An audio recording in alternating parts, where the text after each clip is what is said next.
নমস্কার। বিদ্রোহী কবি কাজী নজরুল ইসলামের জন্মদিনে আমার বিনম্র শ্রদ্ধাঞ্জলি।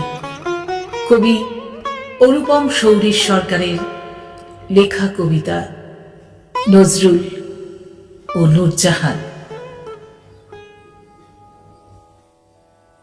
নজরুলের গানে ছেলেটা সারা দিন বুঁদ হয়ে থাকত নেশাতুরের মতো। তার মা বলতো, নজরুলের গান ছেড়ে একটা দিনও বেঁচে থাকা অসম্ভব। মাকে একদিন ছেলেটি বলেছিল, মাগো, আমি মরে গেলে আমার কানে কানে নজরুলের গান শুনিও, না হলে আমার আত্মাটা যে শান্তি পাবে না। মা প্রথমে কেঁদে ফেলেছিল। চুপ কর, অমন কথা কি বলতে আছে রে। পরে বলেছিল, গাইব রে, নিশ্চয়ই গাইব। ছেলেটা তখন বলেছিল, বাতাস, পাখি, নদীকেও বলো, ওরাও গাইবে। এরপর ছেলেটির সঙ্গে দেখা হলো একটি মেয়ে। ছেলেটি মেয়েটির নাম রাখলো নূরজাহান। এরপর প্রাণে প্রাণে কত কথা, কিন্তু মেয়েটির বাবার চোখ আগুন।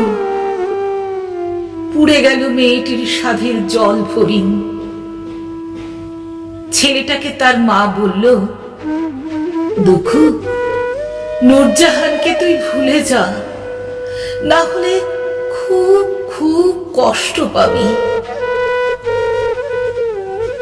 বিয়ের দিন মেয়েটির বাবার লোকজন ছেলেটাকে বেঁধে ফেলে রাখলো নদীর চরে, ফুটন্ত রোদে। লাঠি ঘুষি লাঠি খেয়েও তার মুখ থেকে বেরিয়ে এলো সেই গান, নূরজাহান, নূরজাহান। মুখ থেকে চোখ থেকে বেরিয়ে এলো রক্ত, তবু তার কণ্ঠে নূরজাহান, নূরজাহান।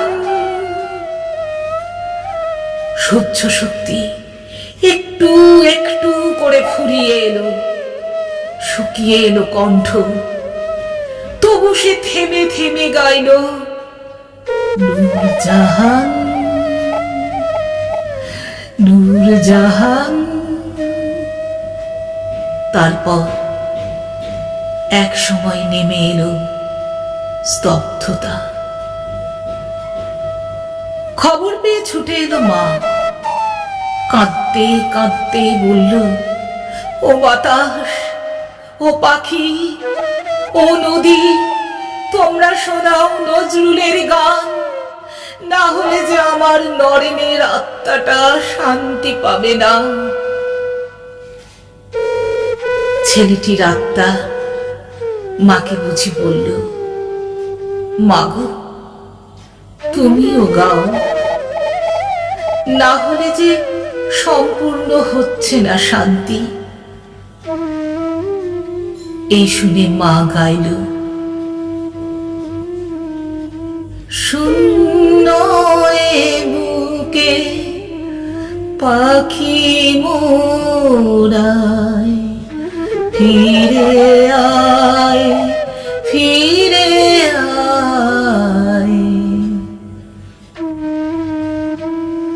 মা দেখল জ্যোৎস্নায় ভাসতে ভাসতে উজ্জ্বল গোল আলোক পুঞ্জের মতো তার নরেনের আত্মা মিশে যাচ্ছে দূর আকাশে অনন্ত নীল বুকে। শূন্য এ বুকে পাখি মোরায়, ফিরে আয়, ফিরে আয়। তোরে না হেরিয়া সকালের ফুল অকালে ঝরিয়া যায় শূন্য এ বুকে পাখি মুরায় ফিরে আয় ফিরে আয়